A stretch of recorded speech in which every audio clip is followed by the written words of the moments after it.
Est-ce que vous êtes sur un siège éjectable ou vous êtes qui, vous? Est-ce que vous pensez que quelqu'un veut votre peau? À quoi vous servez, en fait? La scène se déroule mercredi matin à l'école des télécoms de Paris. Et le coup de com' cette semaine, c'est la 6e conférence de presse de François Fillon qui, depuis un an, égrène son programme. Cette fois, c'est numérique et innovation. Les journalistes ont été conviés par le service de presse de François Fillon, mais c'est une association étudiante qui gère l'organisation et nous glisse une requête. Si ça peut pas être trop des questions dont on sait, qui peuvent pas répondre, nous ça nous arrange, quoi. On n'est pas là pour les mettre en difficulté. Et du côté du staff de Fillon, même combat, ne rien laisser dépasser. Alors que nous tentons de capter une conversation, la responsable presse remarque notre ingénieur du son et nous demande de sortir pendant la mise en place. Et tous les journalistes sortent, en fait. Ou c'est que moi? Je sais pas, c'est bizarre. La jeune femme, là, elle est journaliste, elle est encore là? Oui, mais elle n'a pas de micro, de caméra. D'accord. Okay. Ah, et ben c'est bien parti. Tapis rouge donc pour François Fillon, qui se présente à une salle acquise à sa cause et démunie de journalistes.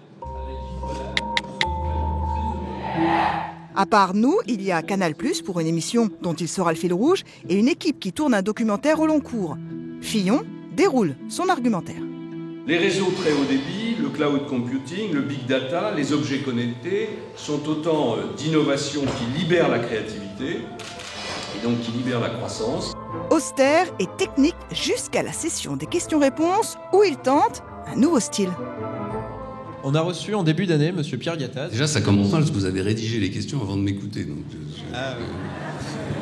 Quand on voit que des épisodes de Game of Thrones sont déjà disponibles avant leur diffusion, même à la télé, je sais, mon fils a déjà vu les 4 premiers, ça m'énerve beaucoup, mais je ne sais pas comment il a fait pour les voir. Blagueur Fillon et humble. Je suis preneur parce que c'est vraiment une question difficile. Honnêtement, je ne sais pas comment on y répond et je suis preneur, celui-là, j'en sais rien. Je suis preneur de discussion.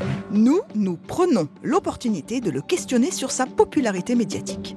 Bonjour Monsieur Fillon, Laetitia Krupa, France 5. Nous étions venus vous voir à votre conférence de presse sur les finances publiques. Il y avait beaucoup de médias.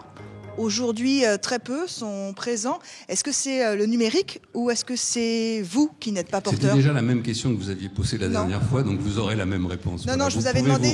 Non, mais vous pouvez vous Non, je vous avais demandé si, sans communication, vous pouviez être président de la République. Je suis venu parler du numérique avec des professionnels et des étudiants.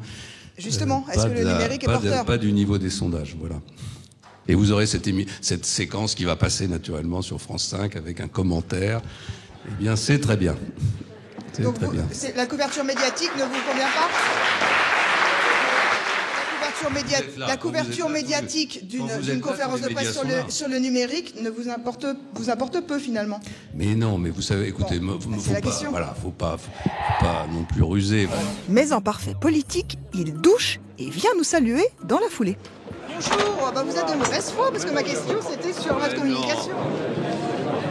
Mais ma communication, c'est pas le sujet d'aujourd'hui, c'est ce que je veux dire. Pourtant, c'est bien le Fillon souriant qui intéresse les journalistes. Vous êtes vu un peu blagueur à raconter des anecdotes, vous développez un nouveau style. C'est pas un nouveau style, j'ai toujours été comme ça. Nous tentons donc une question de fond sur le dernier off de Nicolas Sarkozy, révélé par le Canard enchaîné. Nicolas Sarkozy vous veut à terre et sans oxygène. Où en êtes-vous? On prend des nouvelles de votre santé. C'est bien quand vous souriez, c'est beaucoup mieux que quand vous me regardez noir. Fillon esquive et réserve sa parole. Cyril Viguier, qui le suit depuis plus d'1 an pour un documentaire, nous donne un élément de réponse. Fillon connaît le trou d'air qu'Hollande a connu dans sa quête de l'élection présidentielle. Maintenant, le trou d'air? Oui, il est dans le trou d'air. Et donc, toute la problématique pour lui, c'est de tenir ce trou d'air et il ressortira. Voilà. Et je pense que c'est le pari qu'il fait. C'est pour ça que sa communication est quand même extrêmement limitée, comme vous avez pu le constater à vos dépens tout à l'heure. Dans les médias, le plan numérique de Fillon est traité à minima.